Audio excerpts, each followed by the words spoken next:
Well, Jeff, this is the voice of Peter, and I don't know if the other guys introduced themselves already. We did. Great. Fantastic. And then immediately started talking about Oreos to make our guests feel weird. Right away, yeah. Yeah. Good. That's why I was late, so you guys could just get things awkward. Yeah, right out of the gate. Right out the gate.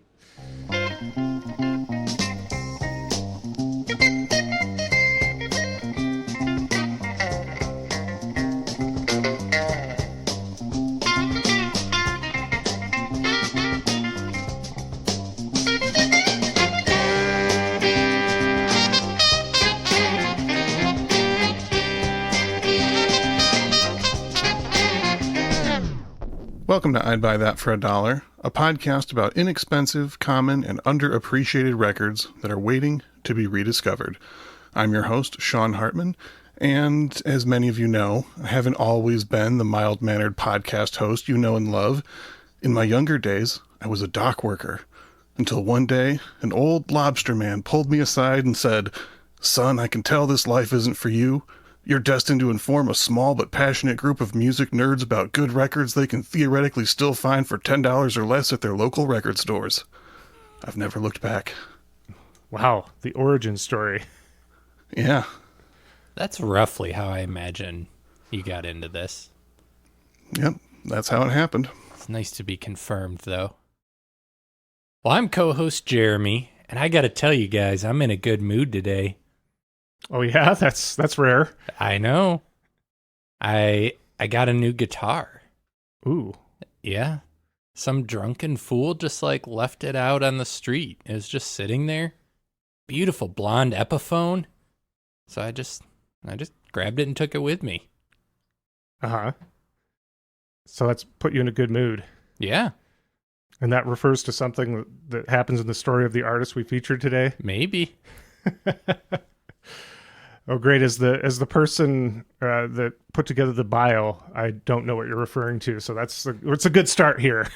But I am co-host Peter Cook, and speaking of guitars, I've been playing guitar for almost 30 years, yet the only chord I know is the one that connects the guitar to the amp.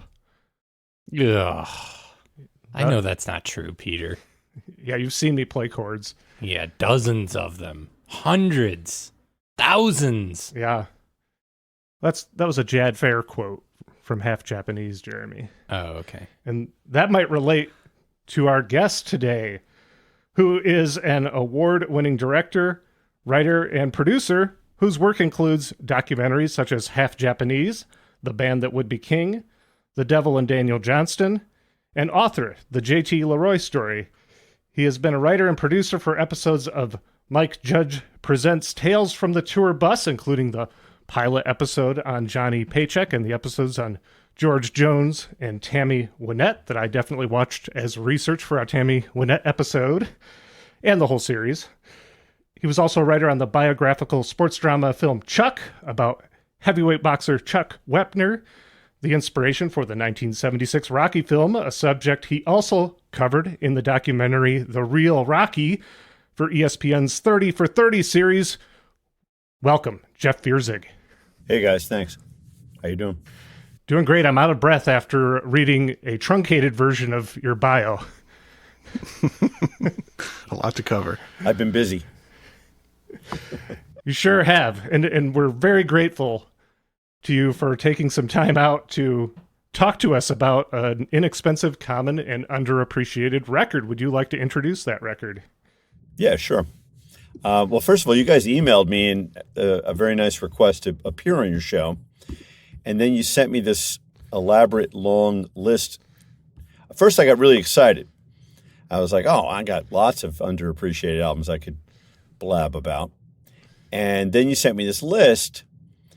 I couldn't really get too excited about. It's not like there's some artists on the list that I like, but there was nothing on the list that really made me go, oh man, I need to talk about that album, or I have some expertise on it or something, because I just didn't. And then I offered up a couple suggestions, I think, which you rejected. Yeah, we're very particular here. Yeah. I offered up, the things I'm actually passionate about recently that I discovered that I guess are outside of your bargain bin dollar thing, which is a cool idea, your framing device. But anyway, I offered up the 39 clocks from Germany. Everybody should go out and just find the 39 clocks because these guys weren't going to allow me to talk about it today. Very cool band, though, and I was familiar with them. I felt all the more bad that I had to reject that one. Yeah, and then I was going to, if we did the 39 Clocks podcast, I was going to turn people on to the After Project from the 39 Clocks co-leader, Jürgen Glue, and he has a band called The Phantom Pain, which is Payn, and I was going to turn people on to that, so who's ever listening could be jotting this down, you know? 'Cause those records are out there. Then I think what happened, and I'm double-checking, I actually have your list in front of me, I think you had a Loudon Wainwright III record listed as an artist, although I don't see it now on the list. I think I took them off after you selected. We might have had both his third album and Attempted Mustache on there as options. Right. So I got all excited, not by those two choices, because I wouldn't know a thing about those particular albums by this artist. But then I was like, that's a guy I can talk about, because his most underappreciated album, of course, is the one we're about to talk about, which is Loudon Wainwright III's second album, known as Album 2. Not the most creative title. Yeah. But that's the album I ended up, choosing, but you agreed to allow me to talk about, so here we are. Exactly. And this came out on the Atlantic label in 1971, and the first song we were going to play was the second song on the album, Motel Blues. So let's go ahead and do that right now. Motel Blues, Side A, Track 2.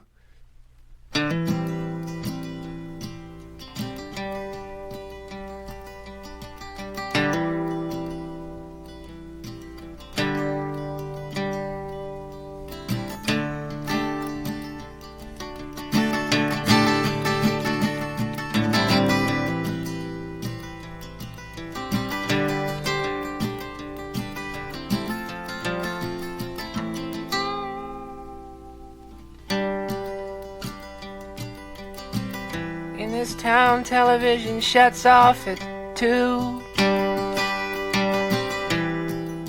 What can a lonely rock and roller do?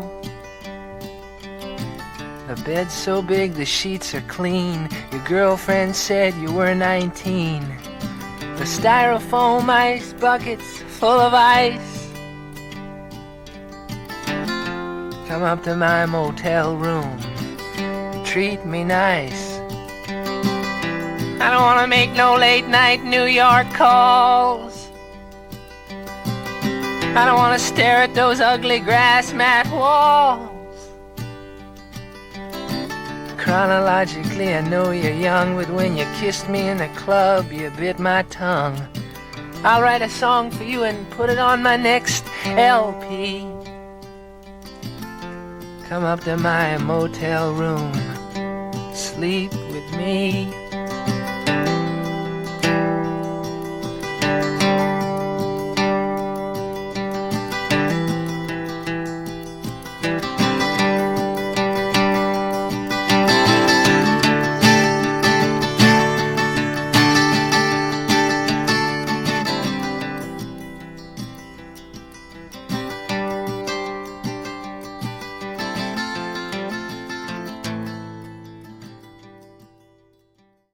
Until getting a copy of this album after you selected it, Jeff, until then, I have thought for years that was a Big Star song because a cover of that appeared on the Big Star live album recorded at WLIR in New York in 1974. And so I knew Motel Blues as a Big Star song, and it seems like it could be an Alex Chilton thing, but no, it's a Loudon Wainwright III song. Well, that's what happened to me. I'm a giant Big Star guy, and it's so interesting because I had this bootleg. I still have it. It's really a Chilton Big Star bootleg called Beale Street Breakdown. That would be very tough to find, but it's out there, and there was this song on there, Motel Blues, and it just cut me in half. It was a long time ago. And then, of course, it appeared on, like you just said, Big Star Live, which is one of the best Big Star releases, in my opinion, live on WLIR in Long Island.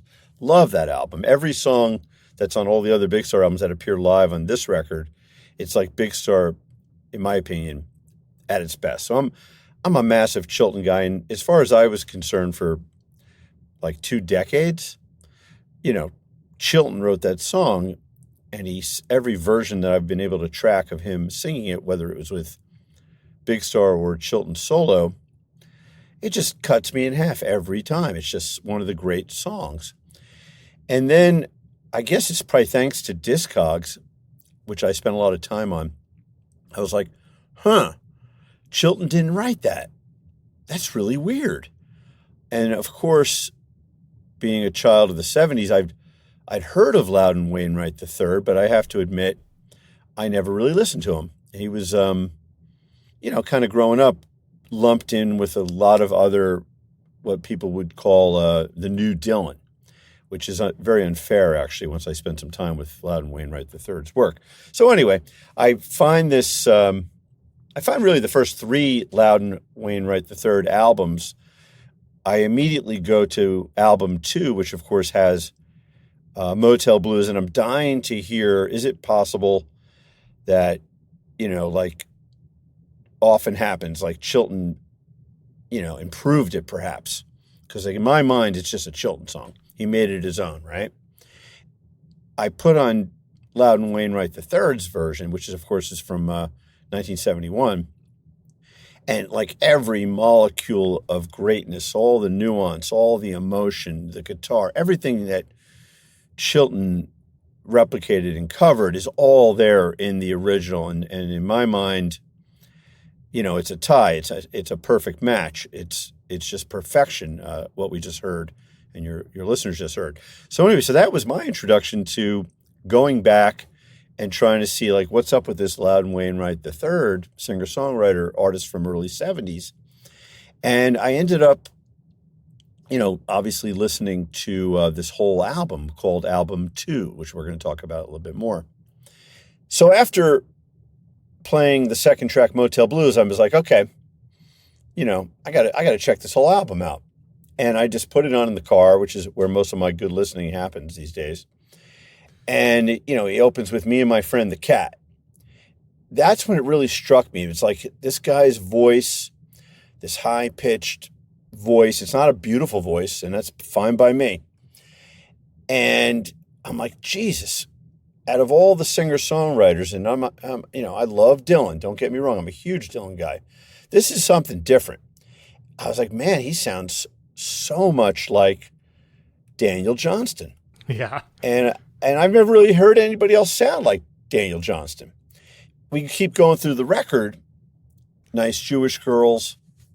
Be Careful, There's a Baby in the House. Suicide Song. Saw Your Name in the Paper. And then, of course, Samson and the Warden, which is the only piano song on the record. And not only is it Loudon Wainwright III's voice that's really striking me, it's the humor. This guy has got this rare sense of humor that's really coming through. And I'm not trying to say it's a comedy album. It's not. It's just great humor and phrasing and storytelling like early Daniel Johnston and the cassettes that I love so much. That's when it really struck me. I was like, wow, I bet Daniel, and I knew all about Daniel Johnston's antecedents and all his influences. Like he loved like David Bromberg. He loved a lot of singer-songwriters from the early 70s in Virginia.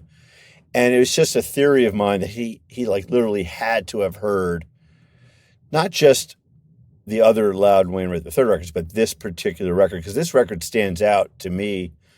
I like it a lot more than Loudon Wainwright III's first album, which is a good album. It's solid. Matter of fact, I think when I did some research, this second album was recorded really during the same sessions, but there's just something more raw and all the songs are more humorous.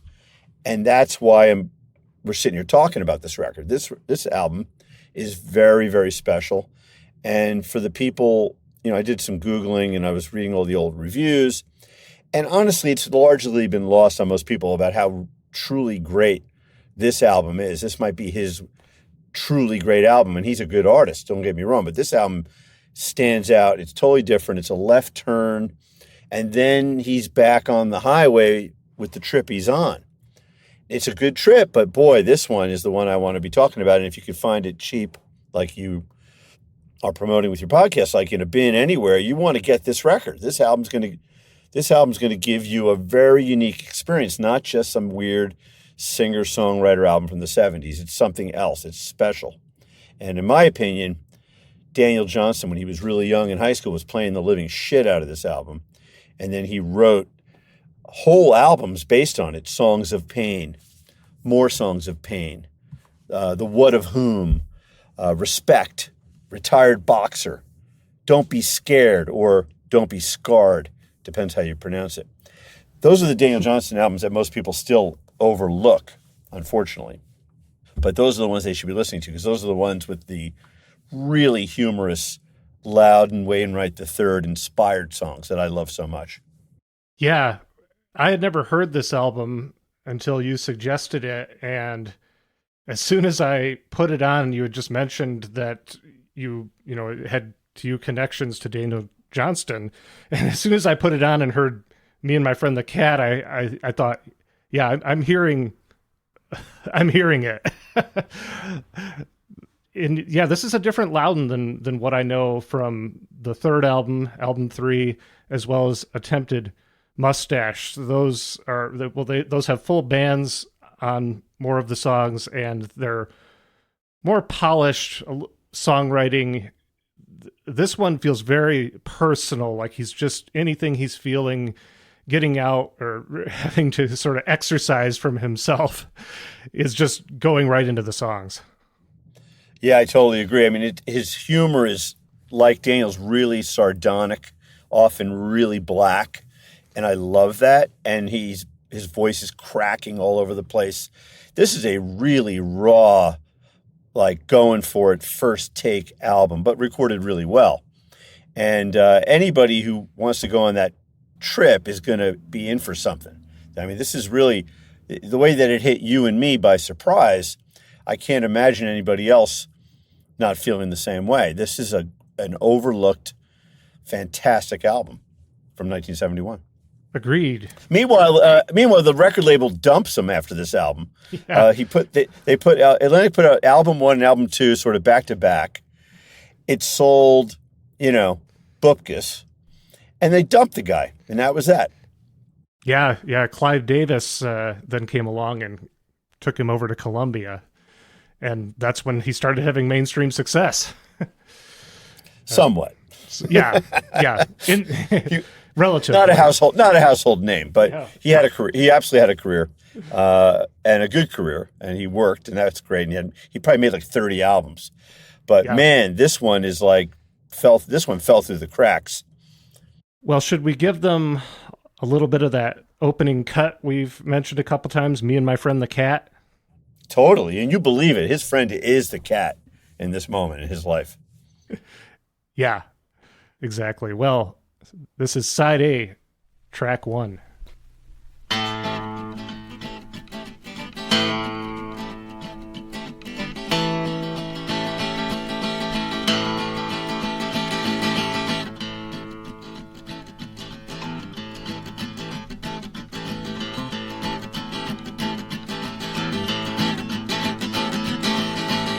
Me and my friend the cat.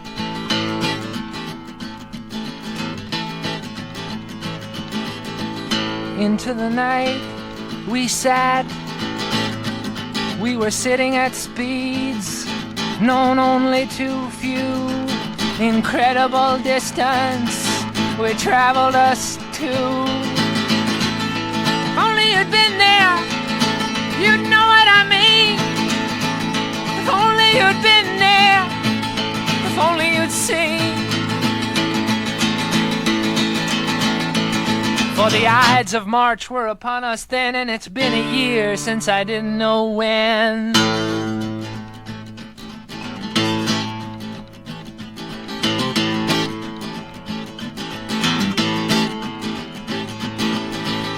Me and my friend the cat Well, we talked about this, about that. We were talking in circles. You would never have guessed that this was the target and that was the quest. Only you'd been there, you'd know what I mean. If only you'd been there, if only you'd seen. February's over and time marches on. Yesterday, yesteryear got up and gone.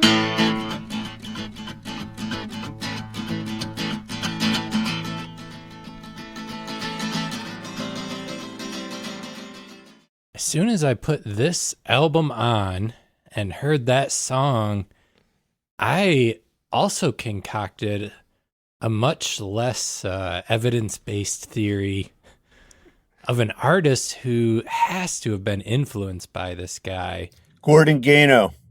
Well, yeah. But the thing that came to my mind all of a sudden was Blind Melon, Shannon Hoon. Oh, yeah, I could hear that too. Yeah, he's got that like similar way of singing with like a high scratchy voice. And there's one song in particular he made called Skinned that was about the serial killer Ed Gein. That's on Soup.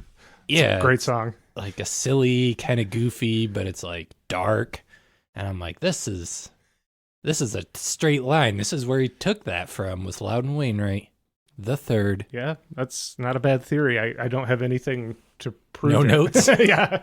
I've never heard Blind Melon, but I believe you. But I'll tell you, I've heard a lot of early Gordon Gano and the first two Femmes albums, Violent Femmes. That is exactly where he took his thing from. This is all from me and my friend the Cat. Even down to the religious chant in the middle there that Loudon Wainwright III does. I mean, that's just pure Gordon Gano. Mm-hmm. Definitely. Yeah, we just recently, you mentioned David Bromberg, and we just recently did his first album on the podcast. And yeah, kind of a similar ilk, these late 60s, early 70s idiosyncratic singer-songwriters that came in the wake of Dylan. And I think a lot of them influenced sort of the freak folk that would follow in the 80s and 90s and 2000s and beyond. Well, that's so interesting you brought up Bromberg, because that was sort of what happened with Loudon Wainwright III, where I did some phone calling about to Daniel's old friend. And I knew Daniel loved Bromberg because he drew Bromberg. And there was one song, it's my favorite Bromberg song on the first album. It's called Sammy's Song. Mm-hmm. It's a masterpiece. According to my good friend Jeff Tartikoff, Daniel's former manager, there was, an idea where Daniel might have covered it, but he never did cover Sammy's Song in Bromberg. But then when I asked about Loudon Wainwright III, and I called Daniel's childhood best friend, David Thornberry, nobody could validate that Daniel spent time with Loudon Wainwright III, although they will validate that he was way into Bromberg. But I went through the whole Bromberg catalog, and I really dig Bromberg. What's cool about Sammy's Song is that Dylan plays uncredited harmonica on the track. Makes it even cooler. Yeah. But in my opinion, it's absolutely the best Bromberg song he ever wrote. He doesn't have a lot more songs like Sammy's Song, but Sammy's Song could be a Loudon Wainwright III song. That's what's so interesting. Yeah, definitely. Having just recently talked about Bromberg and then getting into this album, there were moments that I was like, I have to separate these artists in my mind. Like, there's definitely some common threads between them. And yeah, down to I think this is coming out the same year that Bromberg's debut came out, or at least really close to it. Oh, you're right. It is. You're right. It's 1971. Yeah.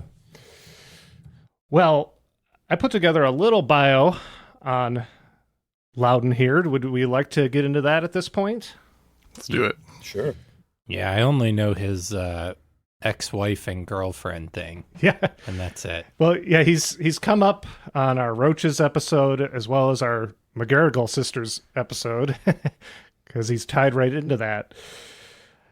But yeah, we'll address that as we go along here. So Loudon Snowden Wainwright III. Father of Edward Snowden. I know that name is forever associated now with that. He was born in Chapel Hill, North Carolina on September 5th, 1946, making him 1 year to the day younger than Al Stewart, also recently talked about on the podcast, and 1 year to the day older than Buddy Miles. Loudon grew up in Bedford, New York. That's in Westchester County. His father, Loudon Wainwright Jr., was a famous Life magazine columnist and editor, and his mother, Martha Taylor, was a yoga instructor. His father was not a professional musician, but did play piano and sing. He wrote some songs and also had an extensive record collection. So our Loudon here, the third, grew up hearing stuff like satirist Tom Lear, which makes a lot of sense, Frank Lesser, who wrote Tin Pan Alley and Broadway songs, Huddie Ledbetter, or Leadbelly, more commonly known, Joan Baez, and some jazz records. As Loudon started branching out on his own, discovering his own things, he found folk acts like the Kingston Trio and then Pete Seeger, and then got really deep into Ramblin' Jack Elliott, a student of Woody Guthrie. Like his father before him, Loudon III attended private school in northern Delaware at St. Andrew's School, which is where Dead Poets Society was filmed. He graduated in 1965, and he played some guitar while in school. He was inspired to purchase one after seeing a very early performance by Bob Dylan, and he would also go to see Ramblin' Jack Elliott perform at Second Fret, which is Philadelphia's premier folk club. It wasn't until later, when working a job in a boatyard in Rhode Island, that an old lobsterman named Edgar inspired him to pick up a friend's guitar and write his first song called Edgar. Having sold off his first guitar sometime earlier, he soon acquired another guitar and began writing prolifically. Now, none of this has to do with Jeremy's intro, he informed me. Yeah, that's just about his song Reg Guitar, where I don't know if it's a real story or just a song he made, but he claims to have burned a guitar in the song, a Reg guitar. Then he buys a new guitar from a pawn shop, and some junkie steals it 3 days later. And then he's like, God works in mysterious ways. Yeah. And I know that song because that's on album 3, but I just didn't I didn't connect the dots when you said it. Yeah.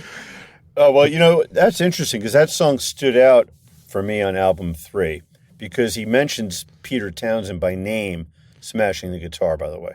Yeah. And letting it on fire. So I thought that was super cool because I'm a massive early Who fan. Nice. And of course, as we've already addressed, the songs that Loudon writes, they're often described as humorous yet somber and nakedly honest autobiographical songs. It seems that a lot of them feel like stream of consciousness.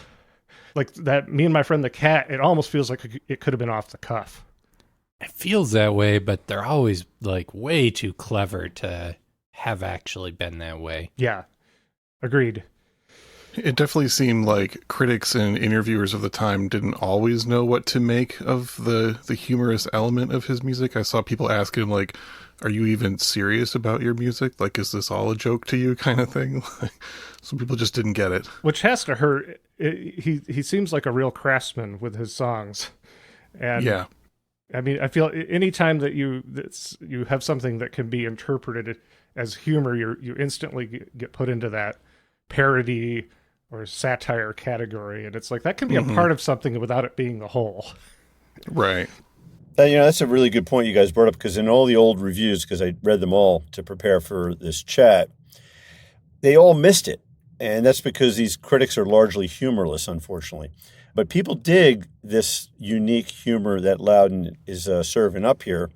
And even on the reissues, because these records were reissued eventually, they're still like putting it down. They were saying like a song on this album, for instance, Cook That Dinner, Dora, is like a nothing little song. But honestly, the whole thing flows beautifully. And Cook That Dinner, Dora fits in beautifully with the rest of the album with songs like Suicide Song or Nice Jewish Girls or Samson and the Warden that we're going to talk about shortly. Yeah, that's something that's always clicked for me as the first song I heard by him. It's actually kind of similar to your guys' story, but it was the McGarrigles sisters version of the swimming song. And I was like, that song's brilliant. And then I was like, oh, that's not by them. Yeah. It's by Loudon Wainwright III. And I just love how he will tell a very literal story, and he won't spoon feed you the metaphor of it. It's just like, here's the story, figure it out. Yeah.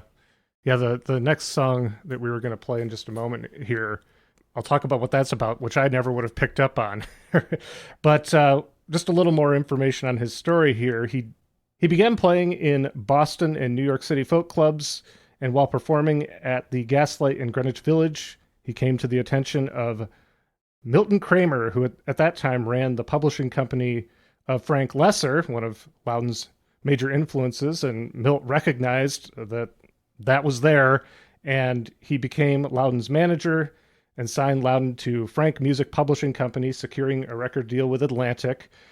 These first two albums were pretty much entirely solo albums. There's no backing band on them. Milton Kramer produced a few tracks on this album, but it's mostly Loudon doing production. And as Jeff mentioned, it sounds fantastic. Great production. It feels like he's right in the room with you when you get a good copy on good speakers. As we also mentioned, he had some good critical praise, but overall people didn't get these records. And he ended up moving over to Columbia. That's when album 3 hit. He had the surprise novelty hit, Dead Skunk, the Dead Skunk in the Middle of the Road song on that third album. He also started taking on acting roles in the mid-1970s. He had a brief recurring role on MASH as Captain Calvin Spaulding, the singing surgeon. He appeared as the musical guest in season 1 of Saturday Night Live, the same night that ABBA also performed.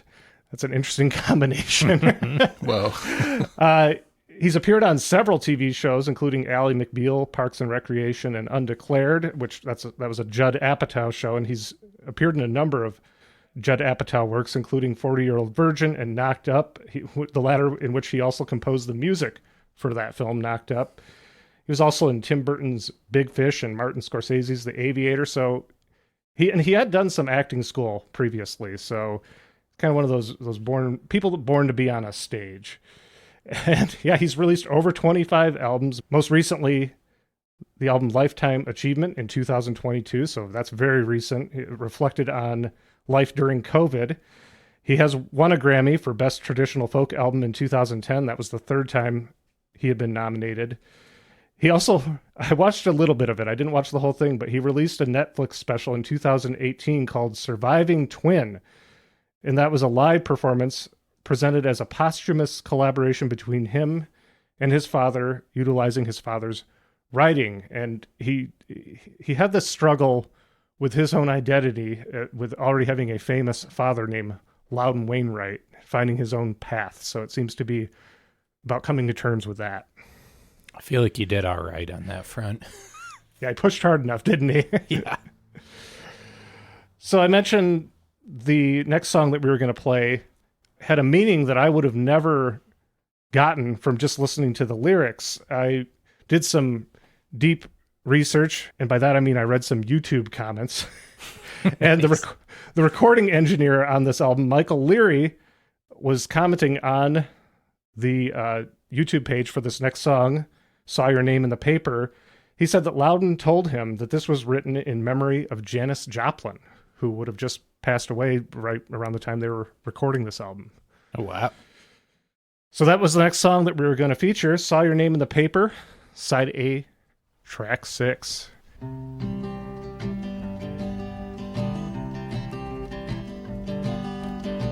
Saw your name in the paper, it was quite a blow. Your mother must be happy, they said you stole the show. You always did have talent, you always did work hard. I always knew you would prefer a place on the front yard. Maybe you'll get famous, maybe you'll get rich. It's alright, don't be afraid, lots of us got that itch. Lots of us really need it, we really need it bad.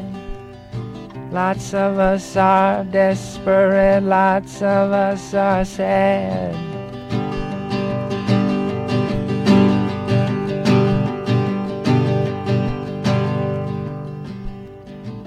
Take the money, take the love, take all the people give. The people all are dying and somehow you help them live. Oh, the people will destroy you, that love will turn to hate. But right now you must scratch it, your itch that's grown so great. Make yourself a hero, it's heroes people crave. Make yourself a master, but know you are a slave.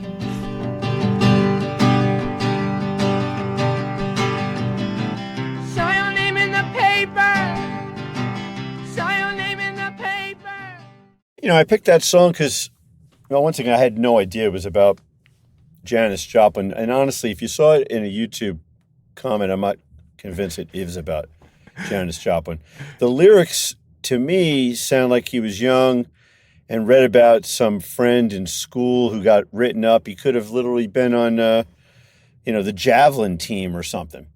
And he just saw that this person, was unique and special and was somehow going to become famous. And then I think Loudon is expressing, jealousy and envy, yet admiration, knowing that person is worthy.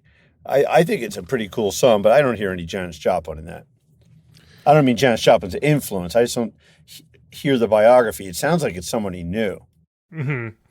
Yeah, well, and this is the recording engineer, probably 40 plus years removed from the actual sessions, recalling that. So maybe it could have even been a different song. But also, I will just say, I couldn't find too many instances of Loudon really explaining his songs. I don't know if that's something that he enjoyed doing. I think he likes them being open to interpretation.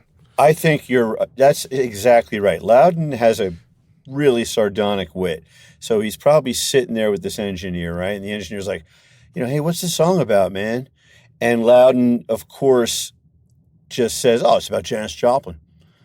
Yeah. Deadpan, and then the guy believes it the rest of his life. But there's no way. Listen to the song. It's not about Janis Joplin. That's Loudon's sense of humor right there. Yeah, I think we're cracking the code here a little bit right here on this episode. Wait, listen, Loudon's probably going to listen to this, right? And you're going to get a phone call, and he's going to tell you one way or the other. That's what's going to happen. I predict it. We will include that on a future installment of For the Record if we get that call. Loudon, you can email us at idbuythatpodcast@gmail.com if you want to set the record straight on that. So we've talked a lot about his story, but he has, of course, a lot of family who people are familiar with, and I was going to talk a little bit about his relationships with his various family. This album was released at the same time that he married Canadian folk musician Kate McGarrigle, who we recently talked about on our Kate and Anna McGarrigle episode. And she does appear on one song on backing vocals along with Philadelphia folk musician Saul Browdy on harmonica on this album. It's not one that we're going to feature today, but that marriage would result in two children, two very famous children, Rufus and Martha Wainwright. They both went on to become professional musicians. Actually, Loudon's sister Sloan is also a professional musician. It runs in the family. Like the Roaches song. Exactly. Runs in the family. But Loudon and Kate's marriage was rocky. Loudon was promiscuous. At one point, while Kate was pregnant, he ran off to Europe with performance artist Penny Arcade. And his relationship with Rufus and Martha, his children, definitely was strained for many years due to his behavior when they were growing up. When they did leave Mother Kate in Montreal to spend time with Father Loudon in New York, they would often speak in French so that he couldn't understand them. But from what I've read, they are on much better terms nowadays, and Loudon went to Montreal to be with the family when Kate was on her deathbed in 2010. He later had a relationship with Suzy Roach from the Roaches, and the two have a daughter together, Lucy, also a musician, no surprise. The couple remain on good terms despite no longer being together. His His second marriage to Rita Marie Kelly also ended in divorce, but the couple had one daughter, Lexi, who did not become a musician. What? Yeah, she's a teaching assistant. Since 2015, he has lived with Susan Morrison, an editor for The New Yorker, and that relationship will hit double digits next year, which he says is a first for him. So that's just a quick overview of some of those Wainwright extended family connections. We've discussed previously on other episodes as well. It's a folk dynasty. Yeah. Well, we'll go ahead and jump over to Sean and look Me? for... Yes, you. It's that time. Okay. That time. You know the time. Oh, yeah. Okay. It's dinner time. What are we eating? What's on the menu? Dead skunk. Okay. No, I want recommended similar albums, Recommended Sean. similar albums. Yeah, that's what I was going to do. I was going to go into that, actually. So you guys know folk is not my main genre. I imagine a lot of the aforementioned albums on the list that Jeff didn't want to do were probably my selections. So All that your preferred 4-letter word F genre is funk, not folk. that's true. Yeah. So you guys can tell me how good I did with these similar recommendations. First up, the aforementioned Kate and Anna McGarrigle self-titled album from 1975 that we discussed previously. Yeah, I mean, that's got their version of Swimming Song on it. Great album. Next up, the first album from Jesse Colin Young of the Youngbloods, The Soul of a City Boy from 1964. Some very obvious Dylan parallels going on there, and a kind of an outlier in his catalog, but very worth picking up. Yeah, I've got a few of his albums in my collection. Offhand, I don't even know the titles of them. I haven't spent a lot of time with them, but I've been intrigued by Jesse Colin Young. Yeah, he's a fascinating guy with a huge catalog of music. And last recommendation, someone we have also talked about and recommended several times before, but the great Ian Matthews and his solo album Tigers Will Survive from 1972. Well, that's a different one than the one we talked about, or I think ones we've recommended by him. Yeah, we usually recommend his Matthews Southern Comfort phase, but his solo records from that time are also excellent. A little more of a full band kind of folk rock style on there, but I think the mood of that album pairs really, really well with what Loudon is doing. Yeah, and of course the David Bromberg album we covered recently. With Skip Yes. Heller, Yeah. definitely. And of course, the Roaches. Can't mention them enough. True. And of course, all the Stress early Daniel Johnston cassettes that we started this off with. Yeah, I mean, yeah, if you like Loudon and somehow, I mean, I guess, you know, after your documentary came out, Jeff, I started to think of Daniel Johnston as a household name. I feel like it took him into, you know, from cult figure to someone that you could casually mention and people knew who you were talking about. I also feel like that elevated the music documentary, just as far as the expectation of how much of the person, how much documented of the person you would get out of a music documentary. I recently watched both the Karen Dalton documentary and the Judy Sill one, and I just couldn't help but see some parallels with what you had done with The Devil and Daniel Johnston. Oh, nice. Thanks. Yeah, Daniel certainly was not, by any stretch of the imagination, a household name when I made that film. But, yeah, people now know who he is. But honestly, we live in a Wikipedia world. People know two songs. They know True Love Will Find You in the End, a masterpiece love song. And they know Some Things Last a Long Time, both songs featured in the movie. And they're great songs. Daniel didn't even write Some Things Last a Long Time. It's written by Jad Fair. But why we're talking about those early Daniel Johnston cassettes on your podcast about Loudon Wainwright III is that those early cassettes and all the songs that people probably have been too lazy to really check out, even though if they now discovered Daniel, there's a real deep dive there in in Songs of Pain, More Songs of Pain, the early Stress cassettes, which have all the humor that we're talking about and all the amazing turns of phrase and incredible piano playing, which is why we're about to talk about Samson and the Warden, which is the only piano song on album 2 by Loudon Wainwright III. This song really kicked my ass. Before we get to that song and introducing it, did you have any upcoming projects you wanted to plug? Well, I wish I could. I'm in the middle of another feature documentary right now. I'll be done probably end of November, December when we lock. But I'm not allowed to talk about it yet, but I'm excited about it. And there's one coming soon. I've been working on it for 2 years, but I'm just not allowed to talk about it yet. So I wish I could. Well, we're very excited to see whatever you do next, Jeff. You've done so many interesting projects in the past, so we'll keep an eye out for things. But yeah, we'll go back to it. We'll talk about our final selection here, Samson and the Warden, that we were going to go out on. Yeah, this song really killed me because, I get this record because of Chilton, as we discussed, and I'm tracking through it, and I'm hearing this high-pitched, reedy voice that's cracking and breaking, and it's all humorous and really interesting. And it's folk, but it's not New Dylan as it was labeled. And every song is just great. And then all of a sudden, the piano playing starts, and that was the big epiphany. It's Samson and the Warden, the only piano song on Loudon Wainwright III's album 2. It is a blueprint, a carbon copy blueprint of countless early Daniel Johnston songs, who, of course, played piano. It's the turns of phrase, and now this particular song is great because you have a villain who's the warden of the local jail.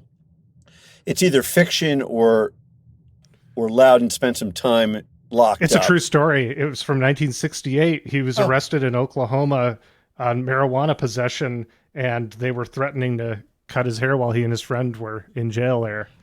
That makes it even better. That's exactly right. Because all the great early Daniel Johnston songs, the piano songs, are autobiographical. And all these crazy, preposterous things happened to Daniel, and he put them into songs, and that's what Loudon did here first. This is so cool. So he's locked up in the jail. It's the height of hippie culture. It's right around Summer of Love. And he has some people might think it's cliche, but it's not. Like, this is what it was. He's got the beard. He's got the ponytail. He's got the weed and the stems and the seeds. He's got the earring. He's got the beads. He's got the cowboy boots and the bell bottoms. I mean, he's got every signifier. And anyone listening as a listener should appreciate the great songwriting here, but the humor and the twists and the piano playing and the breaks and the warden as the villain. I was just smiling from ear to ear. This song is just so great. So, it might be actually the standout track of the record, but it really was. It sealed the deal for me, even more than me and my friend the Cat, for instance.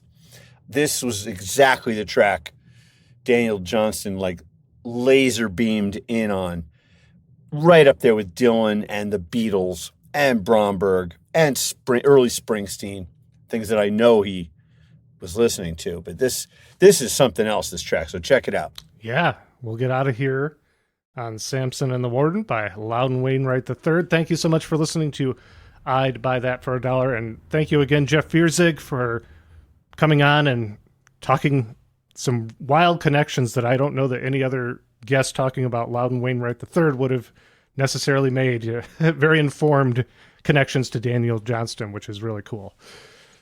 Oh, thanks for having me, guys. I appreciate it. So we'll get out of here on Samson and the Warden. My name is Peter Cook. I'm Jeremy Ruggles. I'm Sean Hartman. And I'm Jeff Vierzig. Once I got locked up in a dirty old jail, and the coffee was cold and the cornbread was stale, and I didn't cry. I tried to be brave till the warden tried to give me a haircut and a shave. Warden, you can hold me for a year in your jail. But don't shave off my beard, don't cut my ponytail. All you really found was some stems and some seeds. I'll give you my earring and I'll give you my beads. I don't mind wearing one of your prison suits. I'll give you my bell bottoms and my cowboy boots. Don't shave off my beard, don't cut off my hair. It took me 2 years to grow it and it just isn't fair.